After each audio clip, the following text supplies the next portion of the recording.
नमस्कार दोस्तों। जैसा कि आप लोगों को डिफरेंट न्यूज़ पोर्टल प्लेटफॉर्म के माध्यम से आपको पता चल ही गया हो कि नेपाल में जनजी के द्वारा प्रोटेस्ट किया गया और प्रोटेस्ट में उन्होंने सरकार गिरा दी। तो आइए इस वीडियो पे डिटेल पे चर्चा करेंगे। देखिए, सरकार गिरा देना ये इम्पोर्टेंट नहीं है। सरकार गिराने के बाद जो स्ट्रगल, जो सिचुएशन उत्पन्न होती है वो और डेंजरस होती है। तो उसको कैसे बेटर टैकल करना है इस पे भी चर्चा करेंगे। तो होता यह है कि जो सरकार में बैठे हुए सत्ता के नशे में चूर जो सरकार होती है, उन्हें लगा था कि ये जेनजी को तो वो किसी कैटेगरी में नहीं रखते थे, लेकिन वो भूल गए थे कि जिस और जवानी चलती है उस और जवाना चलता है। तो ये जेनजी उन्हें कहते हैं जो 1997 से 2015 के बीच में जो बच्चों जिनका बर्थ हुआ है, जन्म हुआ है, उन्हें जेनजी जनरेशन जी जेड करके कहा जाता है।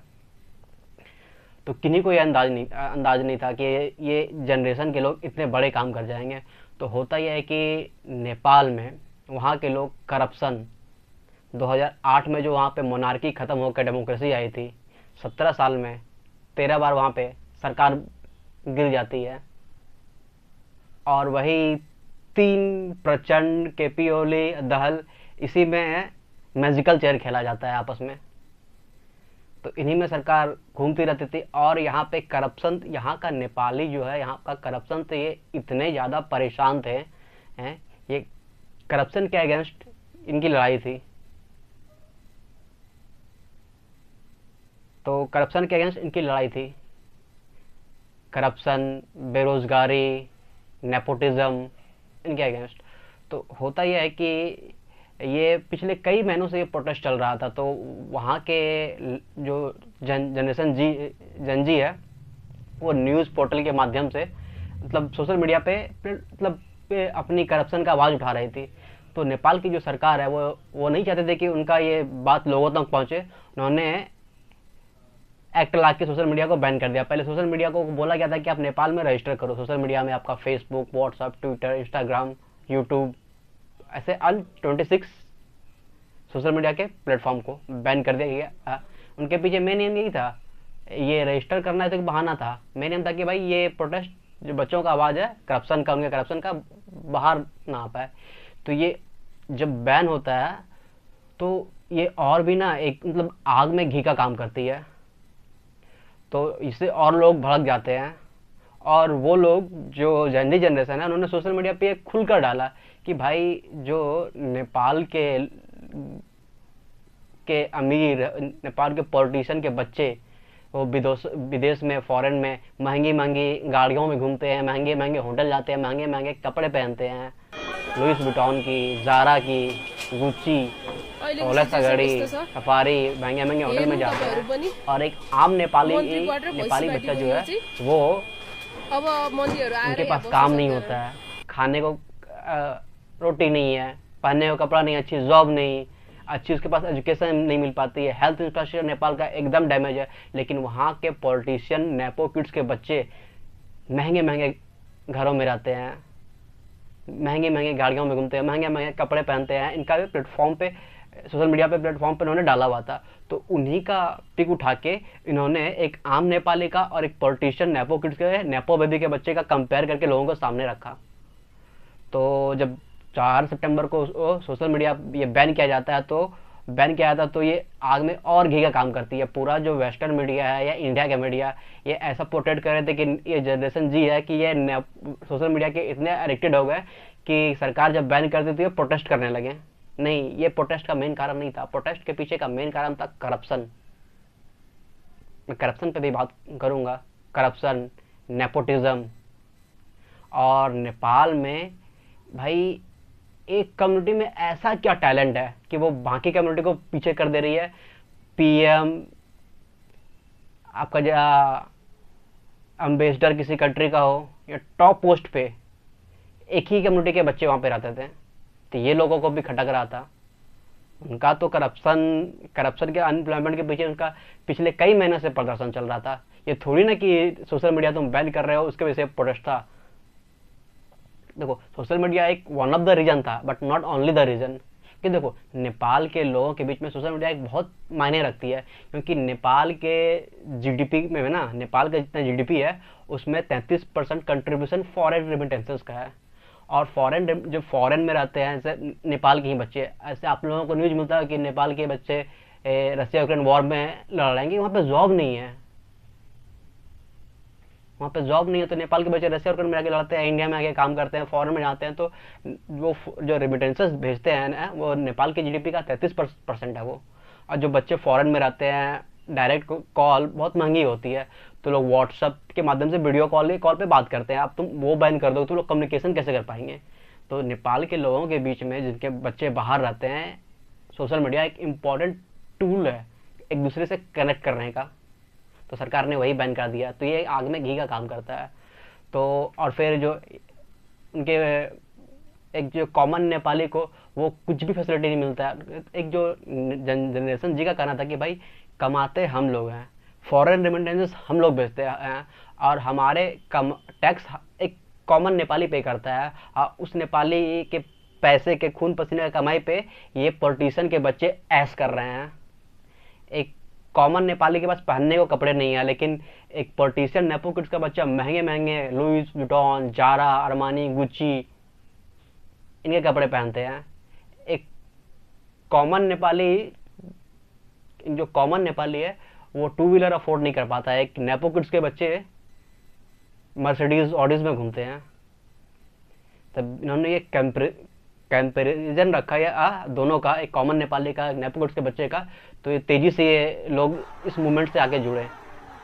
तो जो जैसे ही लोग पार्लियामेंट का घेराव करने जा रहे थे ये 8 सितंबर को, तो केपी ओली शर्मा की सरकार जो सत्ते के नशे में चूर होती है, उन्होंने ओपन फायर पुलिस के द्वारा करा दिया। अरे भाई वो नेपाली कॉमन नेपाली थे, वो तुम्हारे ही लोग थे, वो दुश्मन थोड़ी ना थे, वो आतंकवादी थोड़ी ना थे। जो तुमने एक कॉमन नेपाली जनरेशन जी के बच्चे पे सीधा पुलिस ने सर पे गोली मारी है। बस देखो प्रोटेस्ट को रोकने का बहुत सारा ये होता है। तुम भाई पहले टीयर गैस से गोले मारते, वाटर कैनन यूज करते, रबर बुलेट यूज करते डायरेक्ट। और देखो फायर खोलना एक लास्ट ऑप्शन होता है, फायर खोला भी जाता है ना तो पैर पे गोली मारी जाती है, सर पे नहीं, उन्होंने सर पे मारा था। तो ये एकदम से, और शूट एट साइड का ऑर्डर केपी शर्मा ने डाल दिया था कि केपी शर्मा ओली इनका हाथ ना खूनों से रंगा हुआ है। 2015 में जो मधेसी आंदोलन हुआ था उसमें भी बहुत निर्दोष को इन्होंने मार डाला था।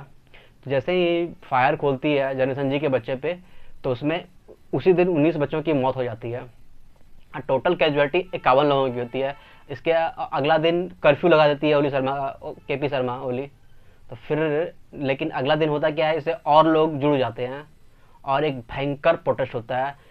इनको जो मिलता है सरकारी संपत्ति उस पर आग लगा देते हैं। सांसद एमपी एमएलए जो मिलते हैं, सरकार का या विपक्ष का, जो मिल जाए सबको पकड़ के पीटते हैं कि सब एक ही है, सब ने मिल के लूटा है 17 सालों में। या फिर जो कैबिनेट के इनके मंत्री मिलते हैं सबको पकड़ के मारा जाता है। इनके फाइनेंस मिनिस्टर को नदी में नंगा करके मारा गया है, केपी शर्मा ओली के फाइनेंस मिनिस्टर को। फिर इनके जो ex chief minister, finance minister sorry x जो इनके प्राइम मिनिस्टर की वाइफ थी, उनके घर पे आग लगा दिया गया। अनफॉर्चुनेटली उस आग लगाने की वजह से इनकी वाइफ उसमें जिंदा जल की मौत हो गई। ये अनफॉर्चुनेट था, लोगों के पास पागल हो गए थे लोग। केपी शर्मा के संसद पे, पार्लियामेंट पे आग लगा दिया, जो इनके संसद भवन, ये क्या बोलते सुप्रीम कोर्ट है, उन पे भी आग लगा दिया गया। तो ये आंदोलन का इम्पैक्ट ऐसा रहा। देखिए पिछला 17 साल में जब से यहाँ पे मोनार्की हटी है 2008 से 17 साल में क्या क्या करप्शन हुआ है यहाँ पे। टैक्स सेटलमेंट कमीशन स्कैंडल हो गया, टैक्स स्टैम्प स्कैंडल हो गया, कोऑपरेटिव स्कैंडल हो गया, भूटानीज रिफ्यूजी स्कैम हो गया, विजिट वीज़ा एक्सटॉर्शन स्कैंडल हो गया। या फिर जितना आपका जाके ये चाय बागान की खेती को कमर्शियल पे देना हो, इनके हर वो काम में इनके पीएम से लेके एमपी से लेके घोटालेबाज हैं, घोटाला करते हैं। और सफ़र कौन करता है? एक आम नेपाली एक आम नेपाली देखता है ना कि उनका जो पर कैपिटा इनकम है $1400 है, और आसपास से जब शेयर देखता है कि भाई सामने इंडिया में कितना है $2700 देखता है, तो वो बोलता है कि भाई हमारे इतना कम क्यों है, और हम जो बाहर से जो नेपाली फॉरेन रेमिटेंसेस दे रहे हैं वो पैसे पे तुम्हारे बेटे ऐश कर रहे हैं। जितना जो ये मिनिस्टर एमपी के घर जलाए गए हैं, सबके घर से पैसे निकल रहे थे। ये पैसे को जो जनसन जी है वो जनता में फेंक दे रही थी उनके घर से निकाल के।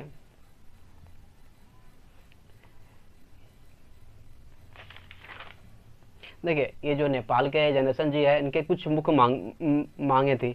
उनकी मुख्य मांगे इस तरह से है: lifting all ban on social media, social media पे जितना बैन है उसे हटा देना। देखो, ending systematic corruption and ensuring transparency, जो करप्शन है उसको सिस्टमेटिक तरीके से ख़त्म करना और इंश्योर करना कि इसमें ट्रांसपेरेंसी बना रहे। गवर्नमेंट जॉब का जो अपॉर्चुनिटी है उसको एक्सपेंड करना, और एक इकोनॉमिक रिफॉर्म लाना। Addressing social inequality and privilege, जो सोशल इनइक्वालिटी और प्रिविलेज है उनको एड्रेस करना। ये जो जनरेशन जी के द्वारा कुछ बिग जो डिमांड है वो इस तरह से रखी गई है कि भाई तुम नया कॉन्स्टिट्यूशन लाओ 2 महीने के अंदर और डिक्लेयर करो नेपाल को एज ए हिंदू राष्ट्र।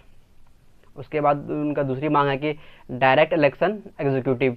तीसरी उनकी मांग है 2 टर्म पीएम कैप, मतलब पीएम बनने पे भाई लिमिट लग जाए क्या, कि भाई तुम 2 टर्म से ज़्यादा पीएम नहीं बन सकते हो। उनकी एक और जो मांग है scrap provinces, arrest x leader over massacre, कि भाई जितना प्रोविंसेस को ख़त्म करो और जो इस मैस्कर में जितने भी लीडर एक्स लीडर शामिल हुए हैं उसको अरेस्ट करो।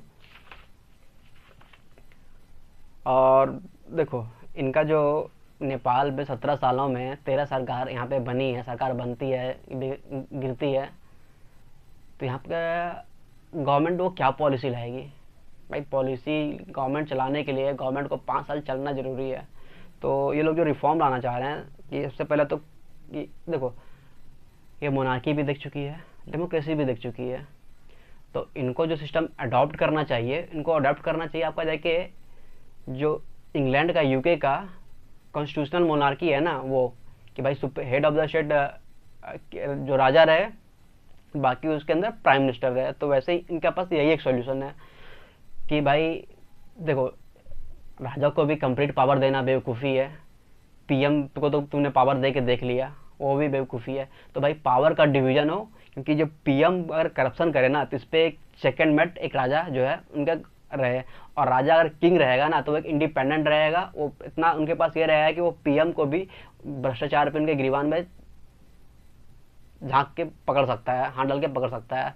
तो भाई कॉन्स्टिट्यूशनल मोनार्की टॉप पे रहे, उनके बाद आपका जाके पीएम रहे, पार्लियामेंट रहे। तो इससे क्या होगा ना कि एक वॉच डॉग रहेगा पार्लियामेंट पे, क्योंकि अगर आप प्रेसिडेंट रखते हो, किंग को नहीं रखे, तो प्रेसिडेंट होता क्या है, वो तो किसी पार्टी से ही बनता है।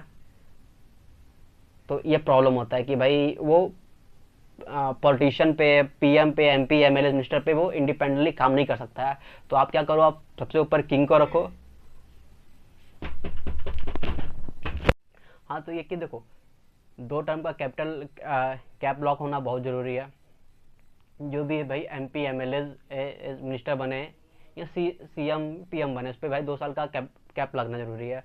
और इसके ऊपर तुम्हारा जाके किंग हो, जो क्योंकि देखो अगर प्रेसिडेंट इनके ऊपर रहेगा ना, राष्ट्रपति, तो वो भी नियुक्त तो किसी पार्टी से होगा, तो वो इंडिपेंडेंट इन लोगों पे जो पीएम, एमपी, एमएलए, मिनिस्टर और सीएम पे कार्रवाई एक्शन नहीं ले पाएगा। तो आप चाहते हो कि करप्शन के अगेंस्ट स्ट्रिक्ट रहे, तो उसके लिए आपको मोनार्की का जरूरत है। आप टॉप ऑफ द हेड पे मोनार्की रखो, उसके नीचे पार्लियामेंट्री फॉर्म ऑफ गवर्नमेंट रखो। उसके बाद 2 टर्म का कैप लगा दो भाई एमपी, एमएलए पे। देखो, अगर ये लंबे टर्म तक टिक जाएंगे ना तो ये करप्शन करेंगे। ये करप्शन ना कर पाए, आप एमपीज एमएलए पे 2 टर्म का कैप लगा दो। और प्रेसिडेंट का ना, देखो आपके यहाँ पे प्रॉब्लम क्या है कि प्रेसिडेंट, ये प्राइम मिनिस्टर की सरकार गिर जाती है तो 5 साल फॉलो नहीं कर पाती है अपना।